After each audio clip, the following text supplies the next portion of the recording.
guys, welcome back to another video lecture on Arch Binom. So as you can see on the screen, we are going to start with the classification of phylum Echinodermata today. And if you guys follow my videos, you must be knowing that we have already started with this phylum and we have already covered the general characteristics wala part. And with today's video, we are going to finish off with the classification wala part.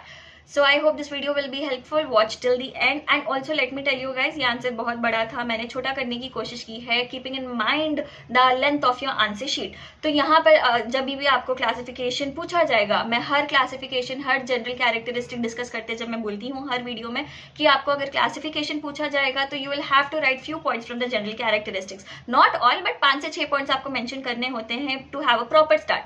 तो आप directly ऐसे नहीं start कर सकते answer. तो classification अगर पूछा जाएगा आपको तो you will have to write few points from the general characters followed by the classification of this phylum. I hope this is clear. तो ये आंसर बहुत छोटा है, जल्दी स्टार्ट करके जल्दी फिनिश करते हैं. So let's get into the video. Now before starting with the answer, let me give you an overview of what we are going to study in this video so that you don't get confused. तो यहाँ पर ये जो echinoderm phylum है, it has two subphyla, ठीक है. Subphylum number 1, subphylum number 2, SP1, SP2. तो अब ये सबफाइलम के अंदर हम क्लासेस पढ़ते हैं. तो this subphylum will have only 1 class and this subphylum will have 4 classes. Class 1, class 2, class 3, class 4. बस इतना ही है, यही हम डिस्कस करने वाले हैं. पहले सबफाइलम 1 को डिस्कस करते हैं फॉलोड बाय सबफाइलम 2. सबफाइलम 1 के अंडर एक क्लास को डिस्कस करेंगे, सबफाइलम 2 के under class 1, class 2, class 3, class 4 को डिस्कस करेंगे. बस जनरल कैरेक्टरिस्टिक्स उनके डिस्कस करेंगे, बस जनरल से पॉइंट्स डिस्कस करने वाले हैं, डीप में डिटेलिंग में नहीं जाने वाले हैं. So yeah I hope the video will be helpful. Let's get started. तो यहाँ पर as you can see subphylum 1 is called as Pelmatozoa. तो यहाँ पर इनके जो पॉइंट्स है बहुत छोटे पॉइंट्स है, इनके इजी पॉइंट्स है, आपको बस रीड करने पे आपको समझ में आ जाएगा. तो as you can see here, ये जो सबफाइलम है it has mostly extinct echinoderms. Now when we say mostly extinct, that doesn't mean all of the echinoderms under the subphylum are dead और extinct. Maximum of them are extinct whereas few are living. ठीक है. यहाँ पर इनका जो mouth और anal aperture है, they both are present on the oral surface. अगर आपने जनरल कैरेक्टरिस्टिक्स वाली वीडियो देखी है तो वी हैव डिस्कस्ड दैट ये फाइलम के पास 2 सर्फेसेस होते हैं, ओरल सरफेस, अब ओरल सरफेस. ओरल सरफेस पे जनरली माउथ प्रेजेंट होता है, अब ओरल सरफेस पे एनस प्रेजेंट होता है. But this subphyla has mouth and anal aperture both opening at the oral surface. ठीक है. Now their body is attached to the aboral surface or by an aboral stalk. अब NS here stands for nervous system. इनका जो nervous system है वो आपको aboral surface पे दिख जाएगा. And they have only 1 living class. Now next we are going to discuss the class under this subphyla and that is Crinoidea. अब यहाँ पर ये जो image है, this image is of an Antedon species. ठीक है. अब ये इमेज मैंने इसीलिए लगाया है ताकि you could relate with the points we are going to discuss in this video. ठीक है. नाउ यहाँ पर देखो, both living and extinct form आपको ये क्लास के अंदर दिख जाएंगे. The body will have an aboral cup जिसे हम कैलिक्स कह देंगे, and they will also have an oral cover और a roof which we call it as tegmen. ठीक है. Oral surface is directed upwards और माउथ और एनस जो है उनका सेंट्रल पोजीशन में होता है. Mouth is present at the central position whereas anus is eccentric. अब एक्सेंट्रिक का मतलब क्या है भाई? सेंट्रल पोजीशन में नहीं है. एक्सेंट्रिक में सेंटर से हट के रहेगा, सेंटर में नहीं रहेगा. तो माउथ आपको सेंटर में दिख जाएगा, एनस आपको एक्सेंट्रली अरेंज दिखेगा. No both mouth and anus are present on the oral surface.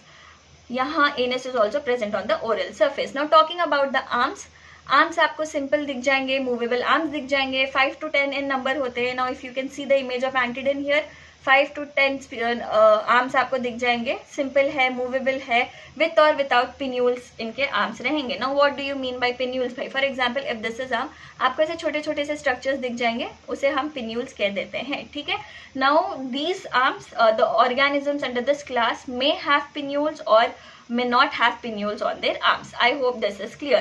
Next, ambulacral grooves will open and extend along the arms. अब ambulacral grooves are channels that open in their exoskeleton, और ये जो ambulacral grooves होते हैं वो connected होते हैं इनके water vascular system के साथ. Generally ये locomotion में और respiration में help करते हैं. ठीक है. तो एम्ब्यूलैटरल ग्रूव्स जो होते हैं they will open and extend along the arms, ठीक है। सेक्सेस इनके पास सेपरेट होते हैं, मतलब मेल ऑर्गेनिज्म फीमेल ऑर्गेनिज्म अलग होता है। अब इनमें इनडायरेक्ट डेवलपमेंट हमें देखने को मिलती है, तो लार्वल स्टेजेस दिखेंगे, तो ये क्लास के अंडर आपको डोलियोलेरिया लार्वा देखने को मिल जाता है। Next, these are commonly called as sea lilies और फेदर स्टार्स। इनके एग्जाम्पल्स हो गए Antedon and Metacrinus. So I hope this is clear. With this we complete the sub phylum 1, उसका क्लास भी हमने कंप्लीट कर लिया है। Now we are going to start with sub phylum 2 that is Eleutherozoa, ठीक है। अब एलुथ्रोजोआ के organism they are mostly living organism, stalk absent. Now when the stock is absent that means these organisms are free living और free swimming organisms, ठीक है। Next, इनका जो body structure होता है यूजुअली पेंटामेरस होता है। ओरल सरफेस पे आपको माउथ दिख जाएगा, अब ओरल सरफेस पे एनस दिख जाएगा। Now unlike the subphylum 1, subphylum 2 में ओरल सरफेस पे माउथ रहेगा, दूसरे surface that is the aboral surface will have anus. अब इनका जो नर्वस सिस्टम है unlike the subphylum 1 oral surface पे होता है। सबफाइलम 1 में हमने क्या डिस्कस किया था, जो नर्वस सिस्टम है वो अबोरल सरफेस पे रहेगा। Now following with the classes, class 1 हो जाएगा होलोथुरॉइडिया, और ये जो इमेज है this is the image of Cucumaria species, ठीक है। Now let us relate it with the points that we are going to discuss. Body surface coarse रहेगा, that means rough सा body surface रहेगा. These are generally the elongated forms. As you can see, elongated इनकी body है. Mouth is surrounded by tentacles. अब ये जो tentacles होते हैं they are connected to the water vascular system. That is what is written here. They are attached to the water vascular system. Tube feed और podia they are present. टिक का मतलब रहेगा they are present and they will help in locomotion. Locomotion में ये help करते हैं, ठीक है। AC here stands for alimentary canal. अब ये जो alimentary canal इनका रहेगा that will be long and coiled. Cloaca is with the respiratory trees. Sexes इनके भी usually separate होते हैं, that means male organism female organism separate होते हैं, commonly called as sea cucumbers. Example हो गया holothuria and cucumeria. That was all with the class 1. Now followed by class 2 which is Echinoidea and this is Echinus species. Echinus species का ये image है, ठीक है। अब इनकी जो बॉडी है as you can see in the image it is either spherical, disc like, oval और heart shaped बॉडी रहेगा। and इनकी जो बॉडी है that is usually enclosed in an endoskeletal shell, ठीक है। either it is enclosed in an endoskeletal shell or it is enclosed in a test of calcareous plates which are closely fitted. तो calcareous plates होती हैं जो closely attached होती है forming the hard surface in which their body is enclosed and they will also have movable spines. उनकी body पे spines भी होते हैं जो move होते हैं, that is why we are telling that they have movable spines.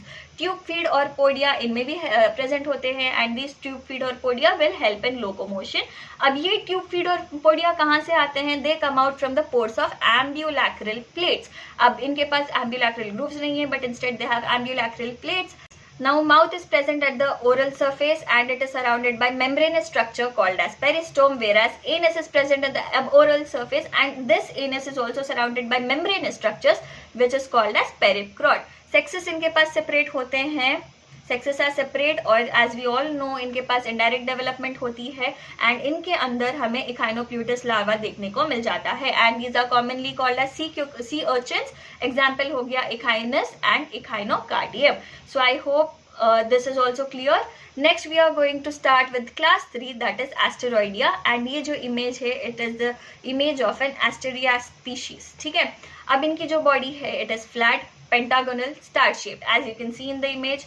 Oral surface is directed downwards, नीचे का एरो मतलब इट इज ओरल सरफेस जो इनका होता है that is directed downwards and aboral surface is directed upwards. रही बात इनके आर्म्स की, ये जो क्लास के अंडर ऑर्गेनिजम्स होते हैं उनके पास the arms will range between 5 to 50 in number. 5 to 50 arms इनमें आपको दिख जाएंगे। आर्म्स आर लॉन्ग और शॉर्ट रेस, ठीक है। आर्म्स इधर लॉन्ग रहेंगे या फिर they will be in the form of short rays and these arms will radiate symmetrically from the central disc. तो सेंट्रल डिस्क से arms will radiate symmetrically radiate होंगे आर्म्स, ठीक है। माउथ इनका जो है that is present at the centre, so mouth is centrally located on the oral surface. S here stand for surface, okay, oral surface. But याद रखो guys exam में आप इसे शॉर्ट फॉर्म्स नहीं लिख सकते, you will have to write the full forms, ठीक है।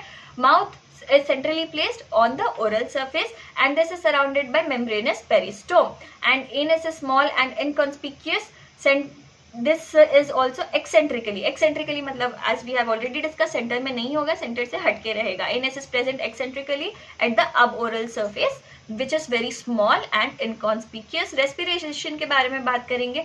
अब इनमें जो रेस्पिरेशन होता है that is with the help of papulae, and we have discussed this in the general characters as well. Respiration के लिए इनके पास बहुत सारे स्ट्रक्चर्स प्रेजेंट होते हैं. One such structure is papulae under class Asteroidea. ठीक है. Ambulacra forms prominent grooves provided with podia or feet which will help in locomotion. ठीक है. सेक्सेस इनके पास भी सेपरेट होते हैं. इनके ग्रोथ में हमें बाइपिनेरिया या फिर ब्रैकियोलेरिया लार्वा दिखने को मिल जाता है. These are commonly called as starfish और सी स्टार्स. एग्जाम्पल हो गए Asterias and Echinaster. So that was it with the class 3 as well. अभी लास्ट क्लास डिस्कस करने वाले हैं and that is class 4 Ophiuroidea. ठीक है. एंड यहाँ पर जो आप इमेज देख रहे हैं this is the image of Ophiothrix, right. So let's get started with class 4 which is the last class under this subphylum. अब बॉडी जो होती है इनकी फ्लैट होती है with pentamerous और rounded disc. ओरल सरफेस, अब ओरल सरफेस आर डिस्टिंक्ट मतलब अलग अलग होते हैं. Arms are usually 5 in number, rarely 6 arms आपको देखने को मिल जाएंगे. 6 और 7 आर्म्स आपको देखने को मिल जाएंगे, बट यूजुअली आर्म्स जो होते हैं 5 in number होते हैं. As you can see 1 2 3 4 5, right. Arms are long, as you can see, slender, as you can see, smooth और spiny.